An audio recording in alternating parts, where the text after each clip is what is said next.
Clara Ashworth had laid every fire in Harrowmere Hall for 6 winters. On the night of the great birthday dinner, they sat her below the silver salt cellar on the mending stool and gave her the servant's pewter cup while the family ate off the Ashworth plate. She did not weep, she folded her hands, and when she reached to pass a dish, her aunt slid the salt an inch further from her and said, before 14 seated guests, "Servants don't sit with family. Child, take your plate to the kitchen where the helper fed." That night, Clara opened her dead father's Bible for the first time in years.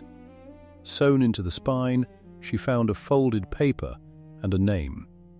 So the next morning, before the house woke, she walked 4 miles to post a letter to a man her father had trusted. If you've ever been treated as invisible by your own family, this story is for you. Before we go on, one small thing. If stories of quiet people who finally get their due mean something to you, subscribe and stay with me to the end, and leave a comment telling me which county you're watching from. I want to see how far this story travels. Now, let me take you back to the beginning. Clara Ashworth grew up in the west wing of Harrowmere, in the county of North Yorkshire, in the last good year before the fever. She was not always the girl who laid the fires. Once she had been the daughter of the house, the eldest son's only child. That is a thing worth remembering, because everyone else in this story tried very hard to forget it. Her father was Edmund Ashworth, the elder of 2 brothers. A tall, quiet man with ink on his fingers and a laugh that came slow but stayed. He was not content to sit on the family's old acres and wait for rents. He went into the shipping trade. He meant to build the Ashworth name into something larger than a house and a few farms. He sailed for the East when Clara was small, and he wrote her letters in a fine slanting hand, and he came home with silks folded in tissue and stories she made him tell twice. Then, when she was 7, the letters stopped. His ship went down in a winter sea off a coast she could not have found on the schoolroom globe. They held a service with no coffin in it. Clara remembers the empty box more than she remembers weeping. She remembers her mother's hand, cold, closed too tight around her own. Her mother did not last long after that. The fever took her the following spring. It went through the low villages first, and then it climbed the hill to the hall, and it took the strong and the tender both. And when it had passed it, left Clara alone in a house that was hers by blood and no longer hers by anything else. She was 7, then 8, then a solemn girl of 16, and by 16 the house had a new mistress. Honoria Ashworth was the widow of the younger son. Her husband had died of an easy, comfortable illness in a warm bed, and she had buried him with a great deal of black creep and taken up the running of Harrowmere as though it had been promised to her in the cradle.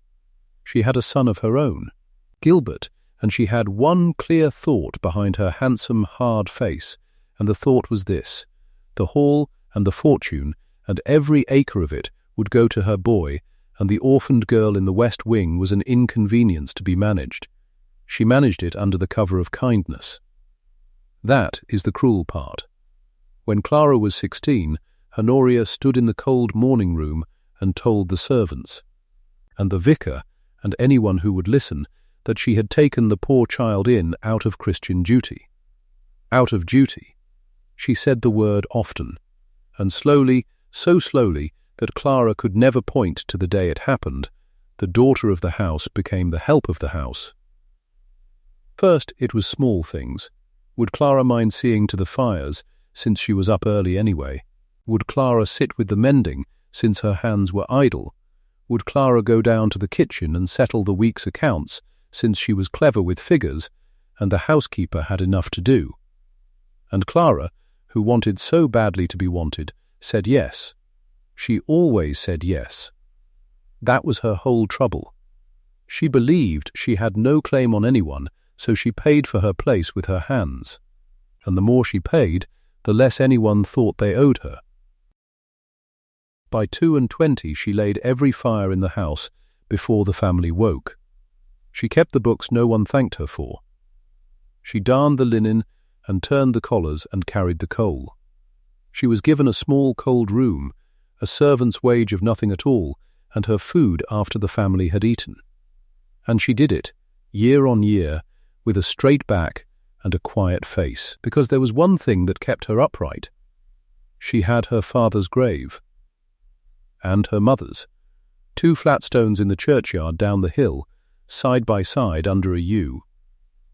And every Sunday, before the family stirred, Clara walked down and laid whatever flowers the season gave her, and she talked to them a little, and she came back. She kept those 2 graves the way she could not keep the house. Weeded, swept, honoured, and she kept one thing more. Her father's old coat, a blue wool coat worn soft at the elbows, the colour of a summer evening gone faded. It had come home in his sea chest. She could not wear it as a coat, it hung on her like a tent. But on the cold mornings she wore it as a shawl about her shoulders while she knelt at the grates, and when she had it on, she was not quite alone. It smelled of nothing any more. She wore it anyway. So that is the girl. Now let me show you the house around her. Honoria ruled Harrowmere as though she had built it stone by stone. Gilbert was groomed for it. He was 24, idle and pleased with himself, with soft hands and a fine coat and no earthly notion of work. His mother told him daily that all of it would be his. The hall, the farms, the whole of the Ashworth money. And Gilbert believed her, because it is very easy to believe you deserve a thing when someone keeps handing it to you. There was one person in that house who remembered how things had truly been. Old Mrs. Tench, the housekeeper. She was 63, and she had served at Harrowmere since she was a girl, and she had known Clara's father when he was a boy in short trousers. She had known his father before him, old Reginald Ashworth. She kept her thoughts behind her teeth, mostly because a servant who speaks out of turn is a servant on the road. But she watched, and now and then she let something slip, the way an old kettle lets off steam. One grey morning Clara was on her knees at the great hall grate, blacking the iron, her father's blue coat about her shoulders. Mrs. Tench was near her, sorting the coal scuttle, and the 2 of them were alone in the big cold room with the tall windows. "Your father was the eldest, Miss Clara," Mrs. Tench said. She said it low, almost to herself, the way you'd say a prayer you weren't sure you still believed. The eldest son. There was a will once, and papers. Master Reginald set great store by them papers. He was most particular. Clara did not stop her work. She had learned not to hope. Hope had cost her too much already. If there ever was such a thing, she said, it's long lost now. Burned, most like, or thrown out with the rest of the old lumber. It doesn't matter, Mrs. Tench. It's an old story. The housekeeper looked at her a long moment. She seemed on the edge of saying more. Then a bell rang somewhere above, and the moment passed, and she only pressed her lips and went on with the coal. Clara thought no more of it. Or she told herself she thought no more of it. That is a different thing, and we will come back to it. Here is what she did not know, or would not let herself know. The estate of Harrowmere was worth some £40,000. A great sum, land and house and the good North Farms. But it was not free. It carried a mortgage of £8,000 to the Kesterton and County Bank, taken out in the lean years, and that mortgage groaned under the whole thing like a bad tooth. And it had a date on it. Michaelmas. The debt fell due at Michaelmas, and Michaelmas was now some 40 days off. Honoria had a plan for that debt, and the plan was ugly and simple. She would sell the North Farms, she would clear the £8,000 from the sale, and she would settle everything that was left. House and money both, on Gilbert, tight and legal, before the year turned. And once it was done, once the settlement was signed, no orphaned girl in a servant's apron could ever unpick it. She was in a hurry now. You could feel it in the house, the way you feel weather coming, and a woman in a hurry gets careless with her cruelty. That is where the second offence came. Clara had one thing of her own. One, years before, when she was small, her father Edmund had pressed a gold sovereign into her palm and closed her fingers over it and said it was hers, toward her keep, when she was grown. A single sovereign. She had kept it wrapped in a scrap of the silk he'd brought her, in a crack behind the loose board in her cold little room. She had never spent it. She could not. It was not money to her. It was his hand closing over hers. Somehow Honoria learned of it. A servant talks, a coin gleams, these things travel. And one afternoon, with the visiting vicar taking tea in the good parlour, Honoria sent for Clara and had her stand on the cold flags before them both. "I understand," Honoria said, in her carrying, reasonable voice, "that you have been keeping a sovereign, a gold sovereign, concealed in your room." She let the word concealed sit in the air. "Now, Clara, you have been housed and fed and clothed by this family for 6 years out of pure charity. It is only right that you contribute what little you have toward your own keep. I will take the coin. Fetch it." Clara stood very still. "It was my father's, ma'am," she said. Quietly, he gave it to me himself. "It's the only thing of his I have. It is a gold coin," Honoria said, "and you are a dependent of this house, and a dependent has no property but what the house allows. Fetch it, or I shall have your room searched." She smiled a little, and turned to the vicar as if for agreement. "You see, vicar, how one must be firm. Charity without order breeds ingratitude," and the vicar, a soft round man with a soft round conscience, looked into his teacup and said nothing, not a word. He examined the pattern on the china as though it were scripture, and he let it happen. So Clara went up the cold stairs and knelt and drew the sovereign from behind the loose board, still in its scrap of silk, and she carried it down and laid it in her aunt's open palm. Honoria's fingers closed over it, closed exactly as her father's had once closed over Clara's own small hand, and the likeness was so cruel that Clara had to look at the floor. She said nothing. She went back to her work. But something in her, some last soft thing, went hard and cold that afternoon, like water turning to ice in a jug overnight. It did not break. It set. Remember the vicar who looked into his teacup. He comes back at the end of this, and he will not be able to look up. Now we come to the dinner. This is the wound. I will not rush it. Gilbert's birthday fell 3 weeks before Michaelmas, and Honoria meant to mark it grandly. A statement, really, to the county. Here is my son. Here is his house. Here is his future, all in order. She had the long table in the great hall laid for 14 guests, the best of the neighbourhood, the squire and his lady, 2 magistrates, the vicar and his wife, cousins from the far side of the county. A young heiress Honoria had her eye on for Gilbert. 14 people who mattered, seated down the long dark table under the tall windows, and in the centre of the table, on its silver stand, stood the great salt cellar. You must understand what the salt meant, in an old house like that, to old-fashioned people. In the old days, the salt cellar marked the table like a border on a map. Above the salt sat the family and the honoured guests. Below the salt sat the lesser folk. It was a custom half dead by then, kept up only by the proud. And Honoria was proud. She had the great silver cellar set out on purpose, gleaming, a foot high, so that everyone at that table would understand exactly where the lines were drawn. Clara was not asked whether she would attend the dinner. She was told she would serve at it.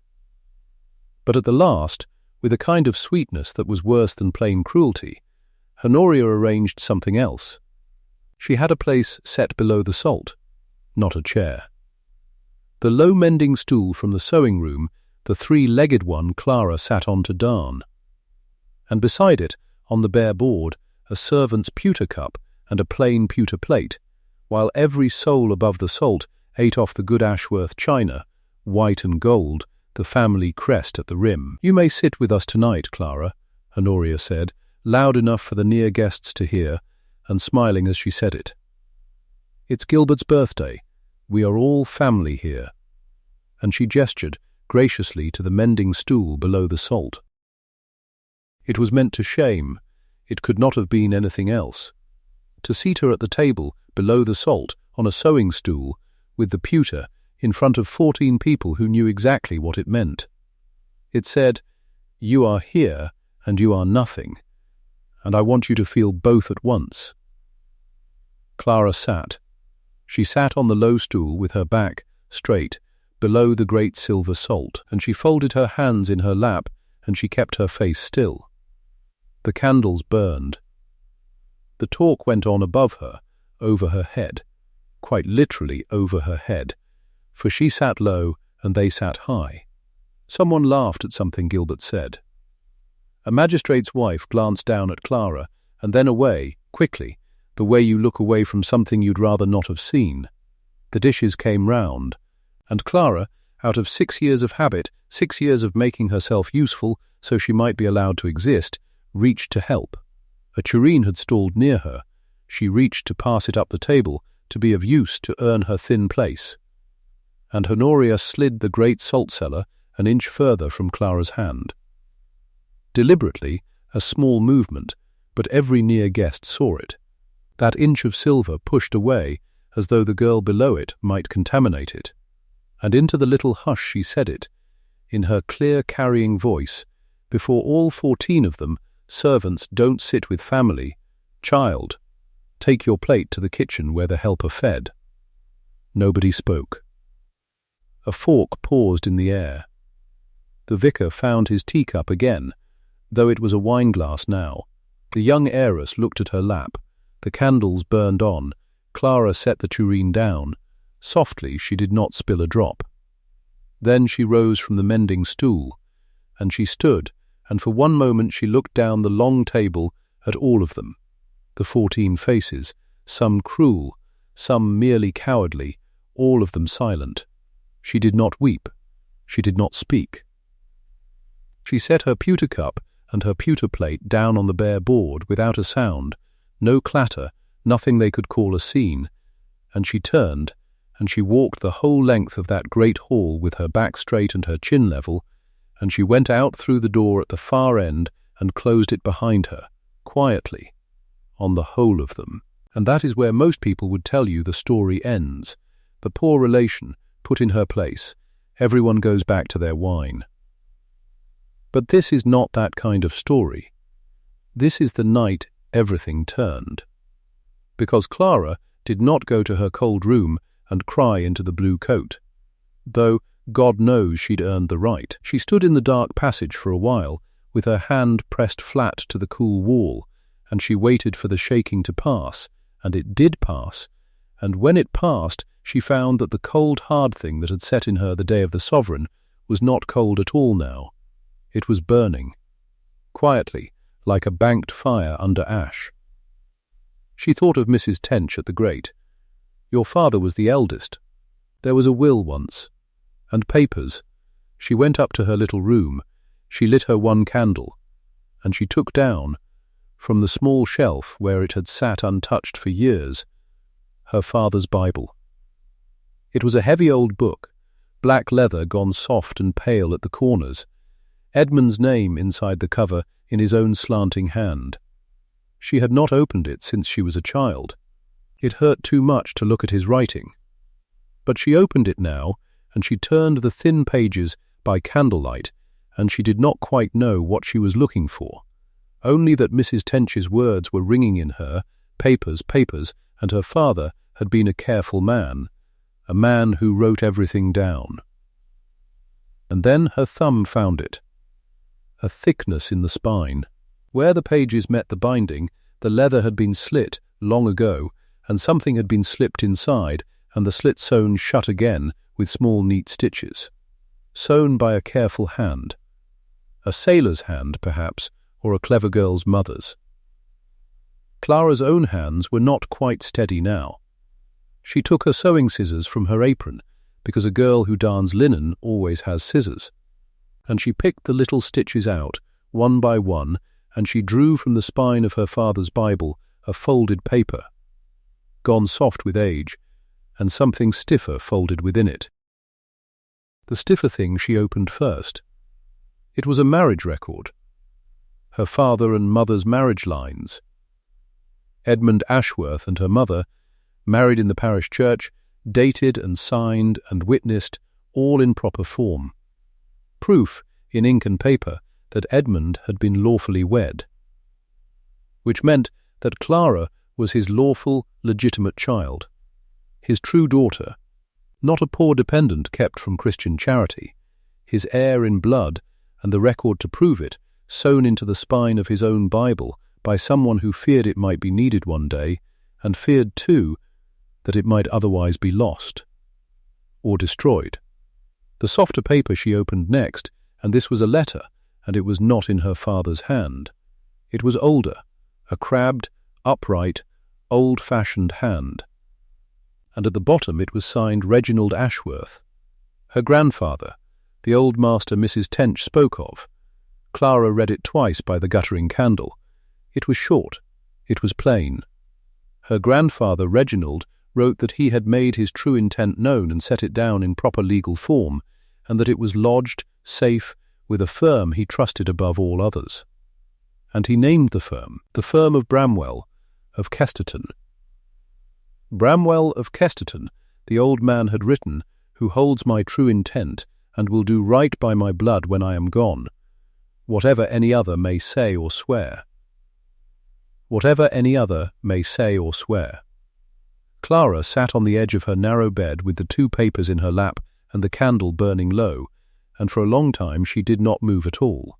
She was not thinking, exactly. She was letting a whole life rearrange itself. Every yes she had ever said, every fire she had laid, every cruelty she had swallowed to keep her place in a house she had believed she had no right to. And all the while, sewn into her father's book, was the ink that said she had every right in the world. She had to be sure. She could not build a hope this large on two old papers alone. So the next morning, before the family woke, she found Mrs. Tench alone in the still room, and she shut the door and she showed her. The old housekeeper looked at the marriage lines, and then at the letter, and her hands, which had blacked 10,000 grates and never trembled now. She sat down heavily on the stool by the shelves.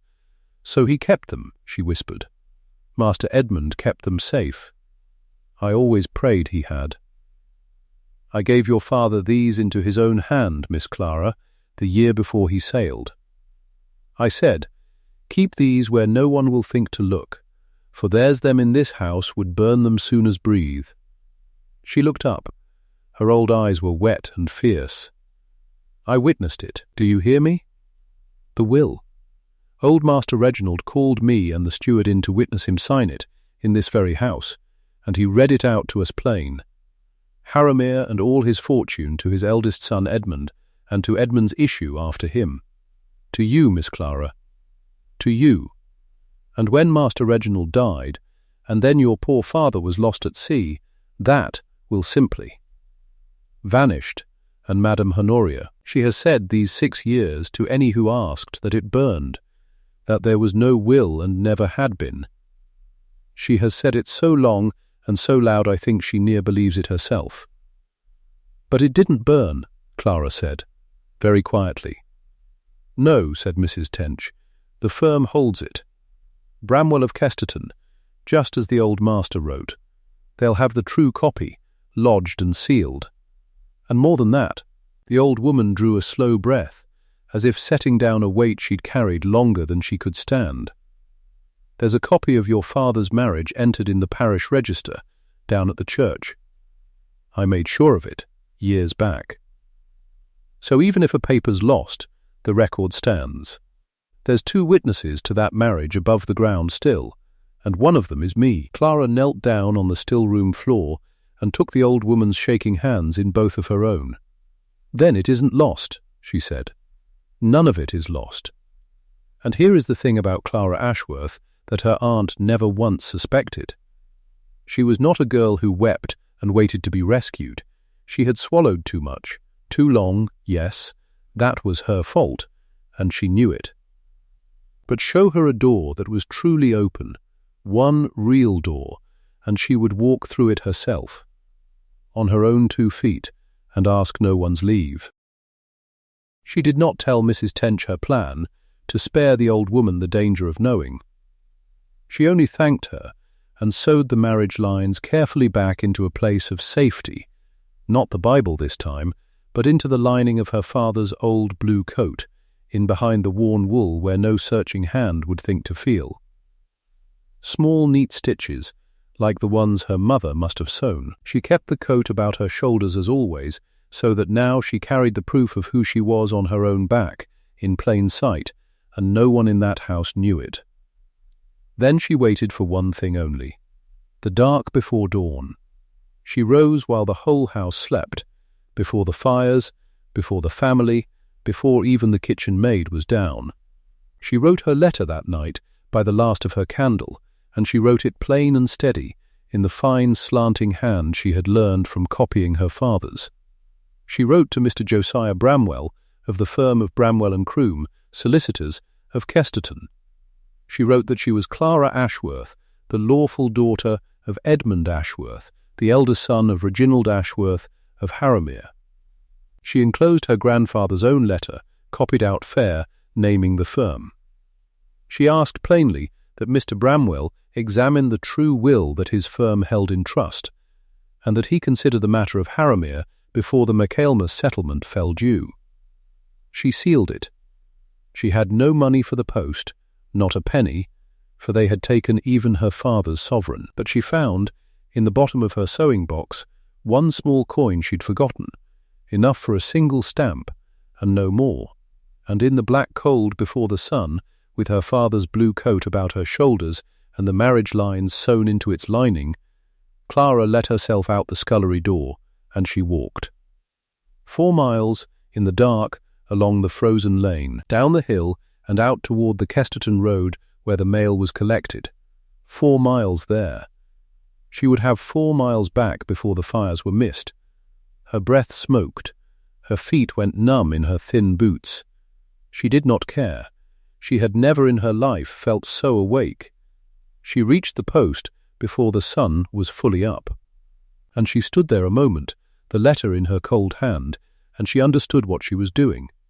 She was summoning the law. She was reaching out, past the walls of that house, to a power her aunt could not slide an inch further away with one contemptuous finger. Once this letter went, there was no calling it back.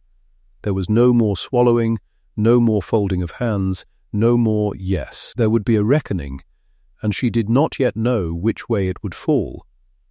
She had 1 coin left in all the world. She could have bought bread with it. She had eaten nothing.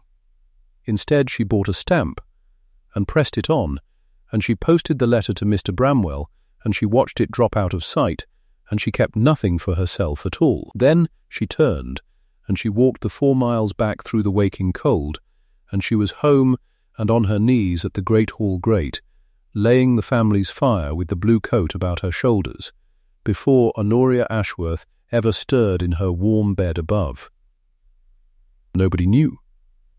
Not the aunt, counting her days to Michaelmas. Not Gilbert, dreaming of his £40,000. Not the vicar with his easy conscience. Not the 14 faces from the dinner. Only Clara and an old housekeeper, and a letter now travelling in the dark toward a solicitor's dusty office in Kesterton, where a certain old will had waited 15 years for someone to come and ask for it. The house woke.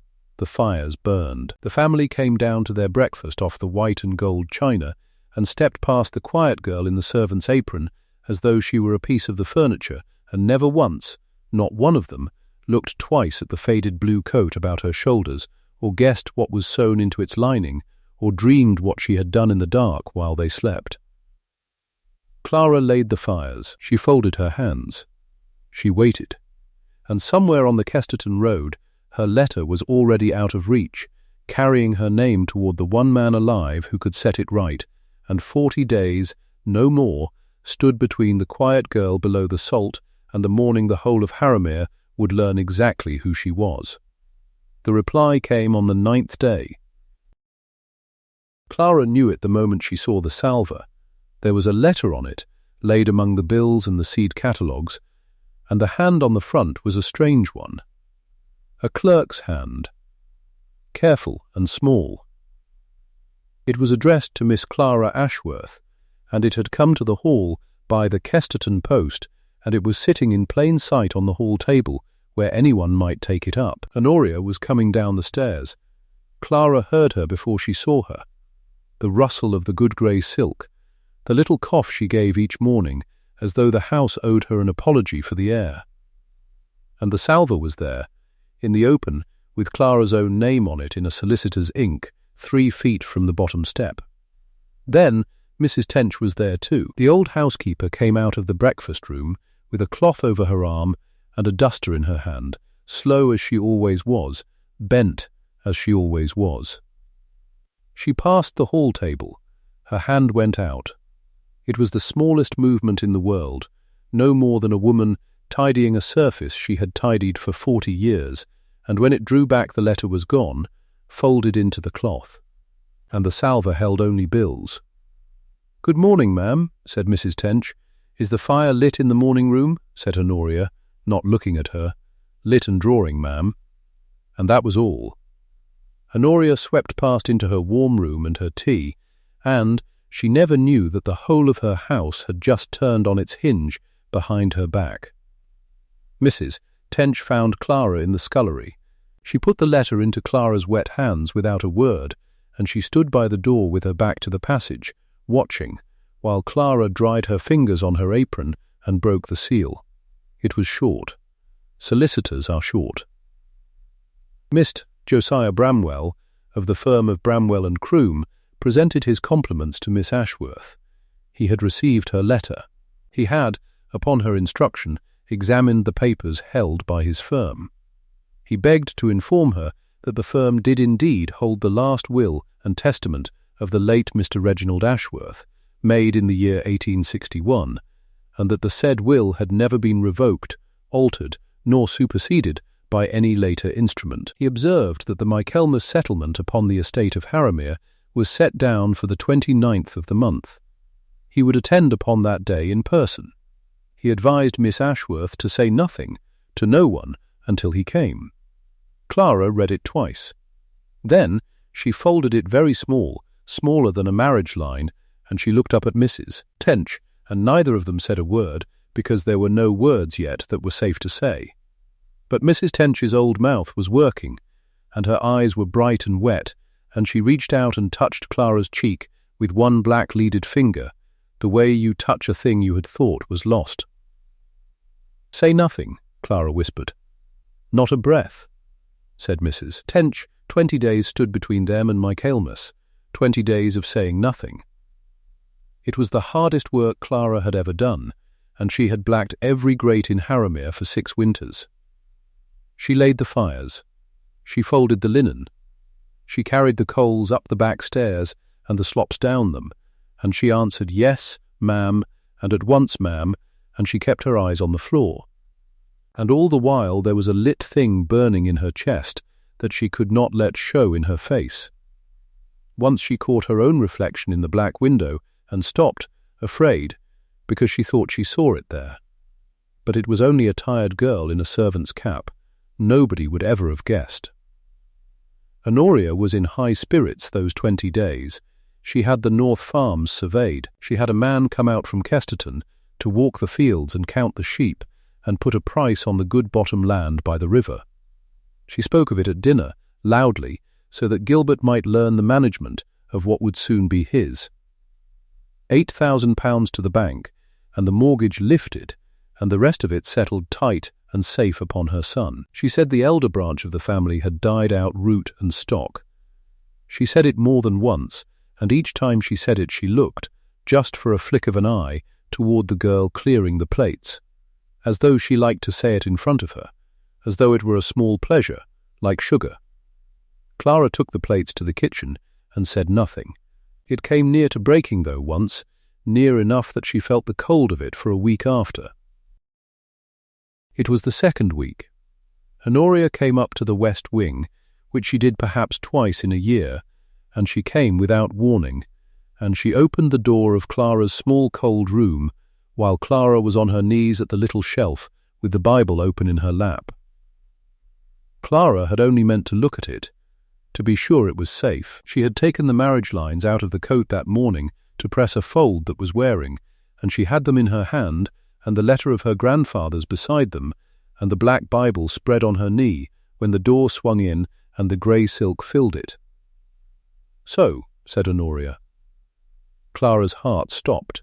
She was sure of it. It simply stopped, and then went on. "You are a thief," said Honoria. She came into the room. She looked at the Bible with a curl of her lip, at the poor shelf, at the girl on the floor. She did not see, thank God, what was in Clara's hand, because Clara's hand had closed, without her telling it to, the way a hand closes on a coin in a crowd. "That book is off the family shelves," Honoria said. "That is my late husband's house, and everything in it is mine, down to the last hymn book, and you have been up here fingering what does not belong to you." "I have long thought it. Now I have seen it. It was my father's," Clara said. The words were out before she could stop them. Honoria's face went white and then a mottled red. "Your father," she said, "is at the bottom of the sea, and left you nothing, and you are here on my charity, and you will not answer me back in my own house." She held out her hand. "Give it here. The book. Give it here, and think yourself fortunate I do not turn you onto the road tonight for a common thief." And this was the moment. This was the whole of it, balanced on a knife. If Honoria took the Bible, she would feel the spine. She might feel the slit where the lining had been opened. She might, worse, ask what was in Clara's closed hand, and make her open it, and see the paper, and the name, and the ink, and know in one breath everything, with 18 days yet to run, and no solicitor come. Clara looked down. On the shelf, beside where the Bible had lain, was her mother's old prayer book. Small, black, worn at the corners, near enough the twin of the other. Clara set the Bible down on the bed behind her, quietly, as though ashamed. And she picked up the prayer book with her free hand, and she held it out, and she let her lip tremble, and she let her eyes fill, and it cost her nothing to do it, because she was near enough to weeping in truth. "Please," she said, "it's only a prayer book. It was my mother's. Please, ma'am, let me keep—" "No." Honoria snatched it. She turned it over in her hands, saw nothing in it, no money, no plate, no value at all, and her lip curled the further. "Sentiment," she said, as though it were a bad smell. "You people are all sentiment and sticky fingers. I shall keep this by me. And I shall have my eye on you, girl, every hour, until quarter day, when I mean to be rid of you for good." She looked round the poor cold room once more. "Enjoy it while it lasts." She went out. The grey silk rustled away down the passage, and Clara sat on the floor with the marriage lines crushed in her fist, and her grandfather's letter, and her father's Bible on the bed behind her. And she shook. She shook for a long time.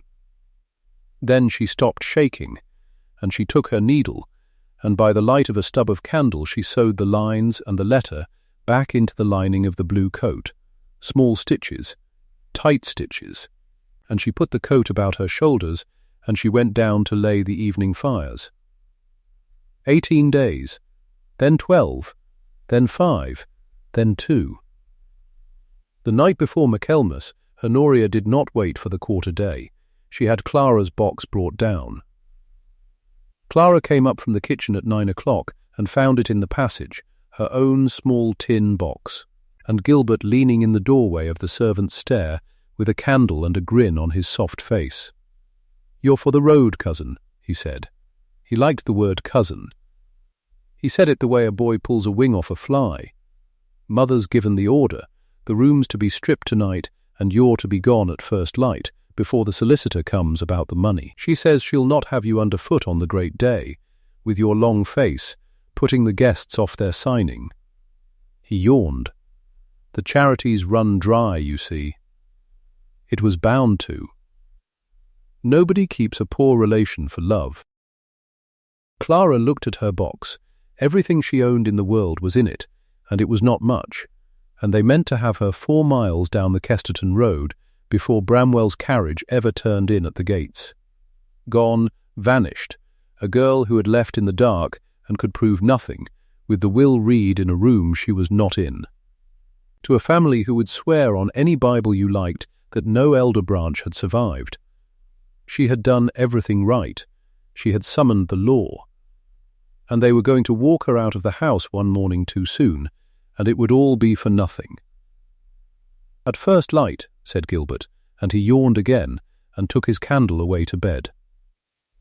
Clara stood in the cold passage a long while. Then a hand touched her arm. Mrs. Tench, come up the back stair without a sound, old as she was, her keys held in her fist so they would not chink. "They mean to send the carriage at dawn, Mrs." Tench whispered. "Roberts to drive you to the Kesterton coach." "I know." "Then the carriage," said Mrs. Tench, "will not go." "Mrs. Tench, the harness," said the old woman. And for one moment something young and fierce and wicked came up into her tired face. "Is a very old harness, Miss Clara. Straps perish. Buckles go astray in a barn in the dark. It may take poor Robert half the morning to find them all." She squeezed Clara's arm with a grip like a bird's foot, all bone. "You have laid the last fire in this house you will ever lay as a servant. Go to your bed. Be up and dressed in the morning, and come down the front stair, mind, the front, when the solicitor's wheels are on the gravel. Not before. You come down the front. They'll turn me out." "They will try," said Mrs. Tench, "and they will find they cannot. Trust an old woman one more day. I witnessed your grandfather's hand on the paper. I gave your father his own papers into his own hands the night before he sailed. I have waited 15 years to see this house have its right master again, and I have never in all that time wanted anything for myself but this. Go to bed, child." Clara went to bed. She did not sleep. She lay in the dark with the blue coat over her, and she listened to the old house creak. And somewhere before dawn she heard, very faint and far off, a man swearing patiently in the stable yard, and the rattle of harness thrown down, and a lantern going to and fro, and a horse stamping, and no wheels at all. The sun came up on Michaelmas. They gathered in the great hall at 11. The long table was laid, not for a dinner this time, but for a signing. Ink and sand and a good pen. The bank's agent had come out from Kesterton, a dry, careful man named Mr. Pettifer in a black coat, with a leather case of papers, and he sat halfway down the table with his figures spread before him. Honoria sat at the head, in her best silk, gracious as a queen. Gilbert lounged at her right hand, and down the sides sat some of the same faces from the birthday dinner, a neighbour or two, the surveyor and the vicar, come to lend the morning the weight of the church, with his soft hands folded and his easy conscience smooth as butter. Honoria was in a temper under her grace, because the carriage had never gone, and the girl was still somewhere in the house, and she had not had time to be rid of her. But she smoothed it over. There would be time enough after. First the money, first the farms. "Well, Mr. Pettifer," she said, "shall we begin? I believe you have the deed of sale for the North Farms drawn ready, and the mortgage to be discharged out of the proceeds." The great door opened. The old butler, who had not been told to expect anyone, stood in it and cleared his throat and said, in the voice he kept for real occasions, "Mr. Josiah Bramwell, of the firm of Bramwell and Croom, of Kesterton." There was a small silence. Honoria's face did a curious thing. It stayed gracious, but underneath the grace something moved, the way water moves under ice. She did not know the name, and then, in a moment, she did. Bramwell, she had heard it long ago, when old Reginald was alive. She had told herself for 15 years that the papers had burned. The man who came in was 60, spare, grey, in a good black coat gone a little green at the seams with age and use.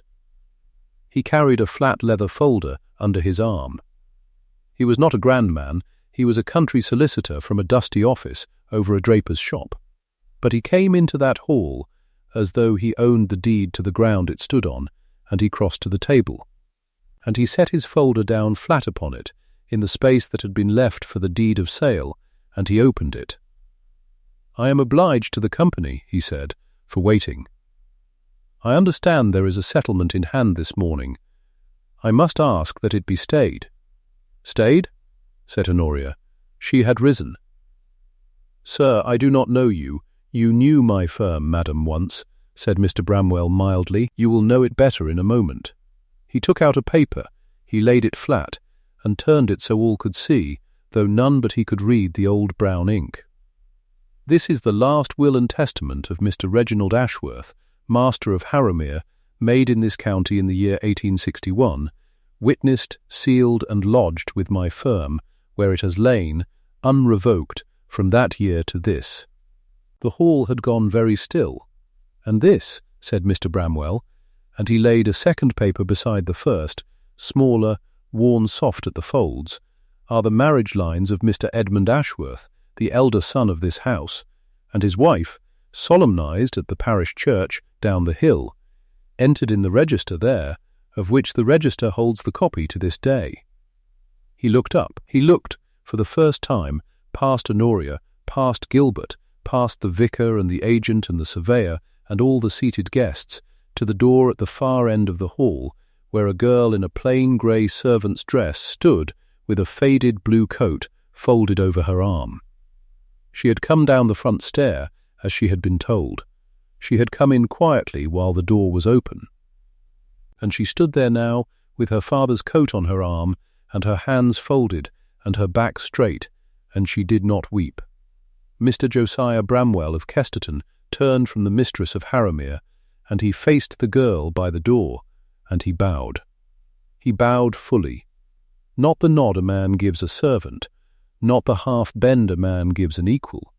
He bent from the waist, the deep complete bow that in that county, in that year, a man gave to the master of a great house, and to no one below. He held it.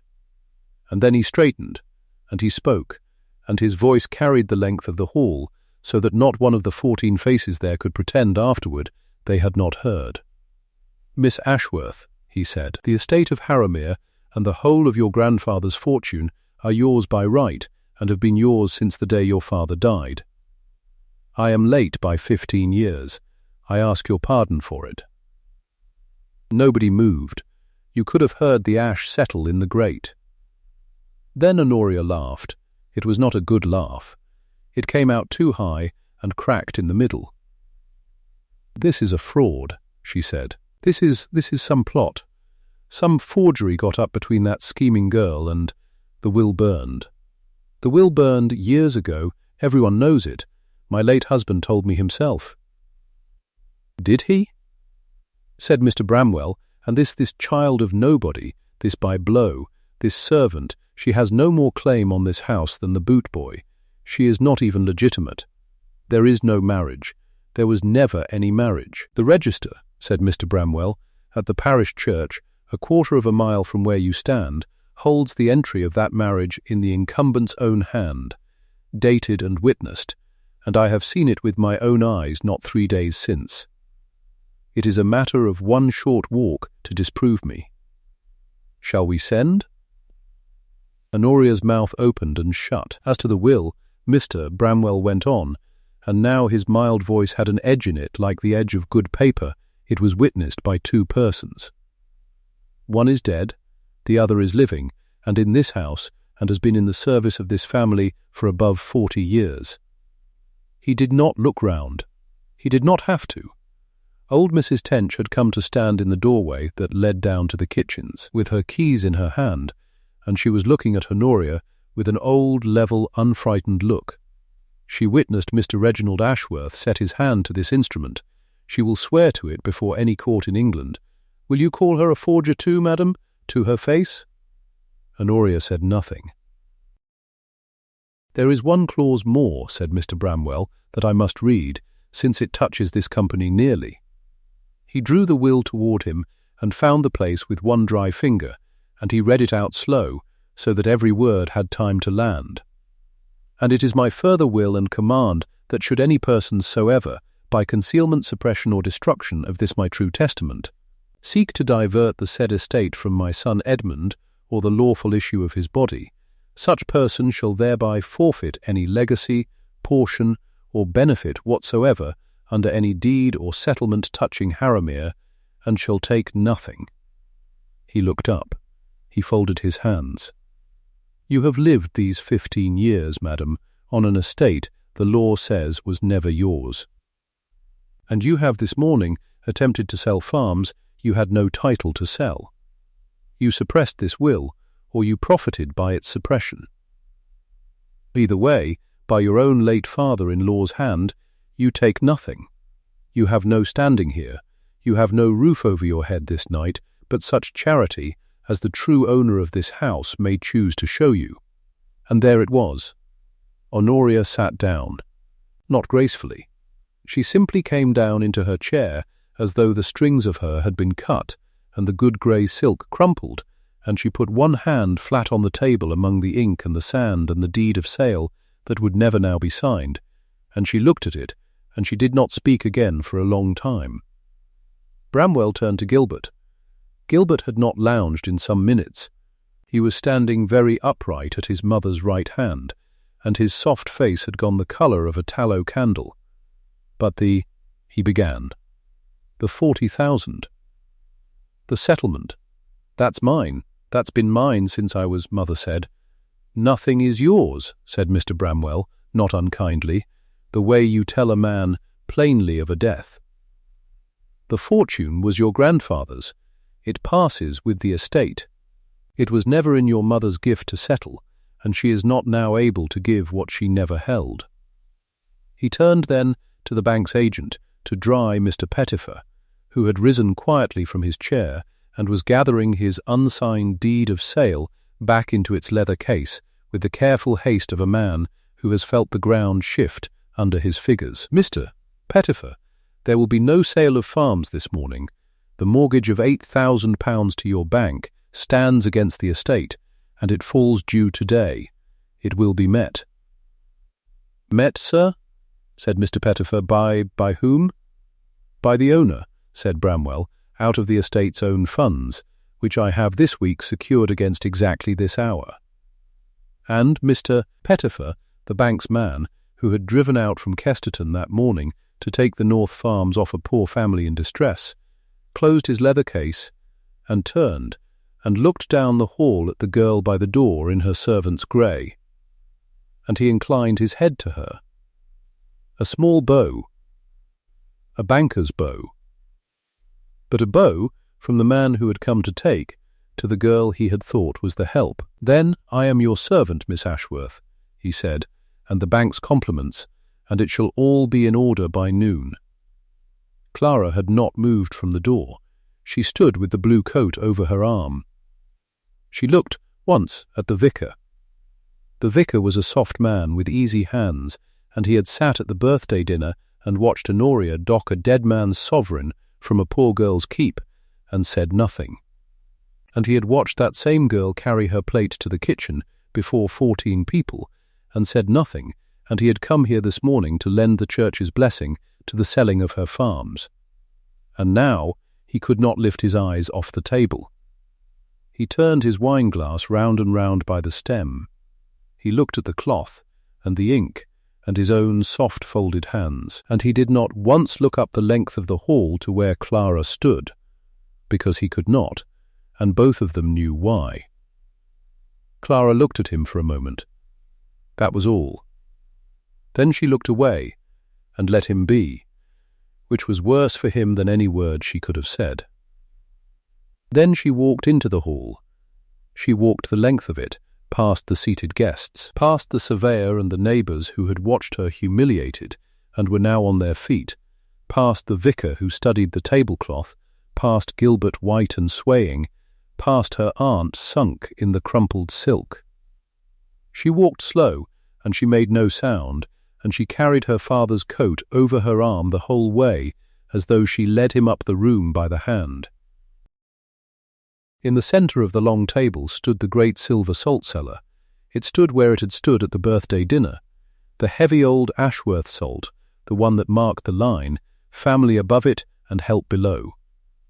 Honoria had sat above it all her married life. Clara had been given the mending stool below it, on the night the whole thing began, and told servants don't sit with family, and sent to the kitchen where the helper fed. Clara reached out and took it up in both hands. It was heavier than she remembered. Everything is that you have only carried for other people.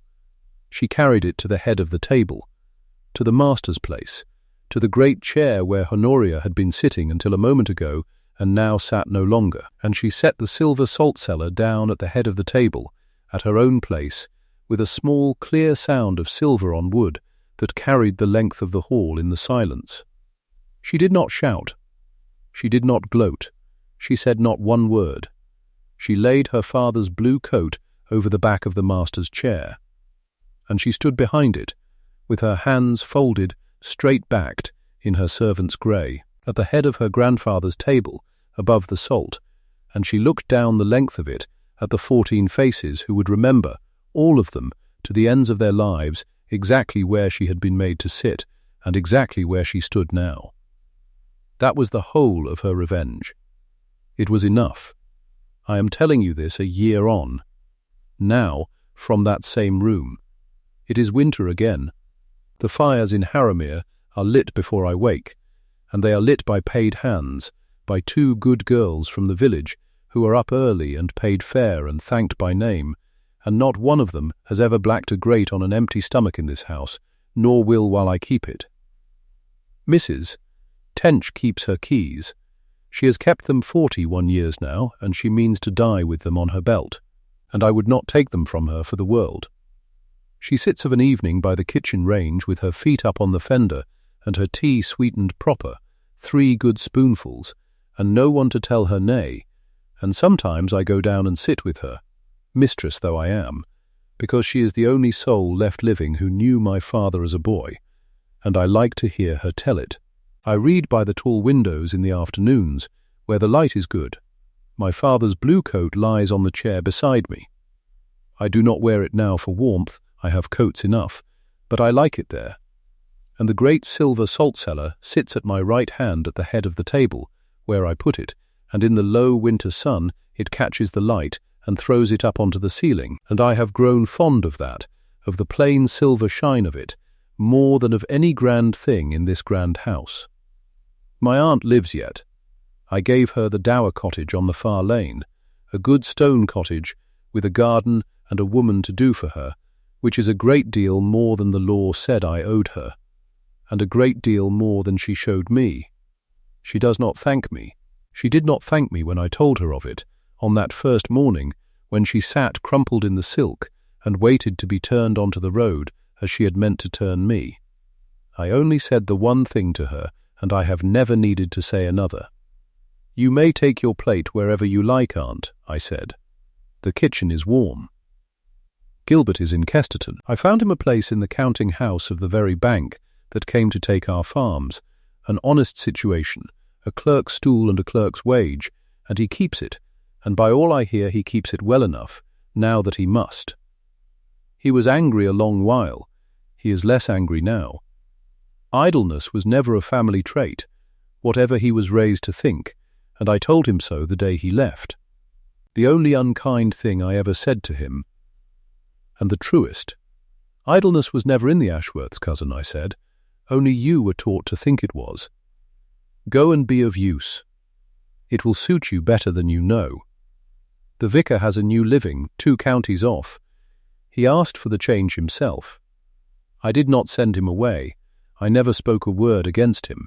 But he could not bear, I think, to give me the sacrament each Sunday from hands that had folded and done nothing while I was shamed, and so he went, and I let him go, and I have never named him to a soul but you. That is the whole of it. My father went to sea to build a fortune for a family that gave his daughter a mending stool and a cracked cup. He died in the cold water 15 years before any of them said his true name in that hall, and his name was not lost. It was only kept quiet a while, sewn into the spine of an old Bible and the lining of an old coat, waiting. A name kept quiet is not a name lost. Remember that, if ever they sit you below the salt in your own family's house. Keep quiet, and keep your papers, and wait. The right morning comes.